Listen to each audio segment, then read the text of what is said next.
जय महाराष्ट्र मित्रांनो, आम्ही चाललो आहे इकडे शेगावला चाललेलो होतो. तर थंडी एवढी वाजत होती आम्हाला की काय सांगावं समजलं सध्या. तर जरी शनिबाई म्हणत मला की आपण बा मी टोपी घेतो, मी म्हटलो होतो शनिबाईला टोपी वगैरे घ्या. शनिबाई काय ऐकत नव्हती आणि त्यांचं जॉकेट पण फुटलेलं होतं, ॲक्सिडेंट झाला तेव्हा. तर असं आहे मित्रांनो, बघून घ्या गाडी.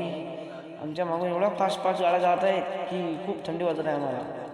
तरी पण सुद्धा आम्ही शेगावला थोडं काम होतं आम्हाला, त्याच्यामुळं आम्ही शेगावला चाललो होतो. तर मग आता असं आहे मित्रांनो, हे तुम्हाला काही जायचं असेल रात्री कुठे तर जॉकेट वगैरे घेऊन जावे अंगामध्ये, नाही तर भयंकर थंडी वाजते मित्रांनो. की तुम्हाला आम्ही सांगू पण इच्छितो, एवढी थंडी आहे. पण गाडीवर थंडीने आणि अशी पडून टाकते थंडी, काय सांगा मित्रांनो तुम्हाला. बेकार आहे थंडी. गाडी बघून घ्या कशी आहे, पुढे रस्ता आम्ही बघून घ्या, शनिबाई बघून घ्या.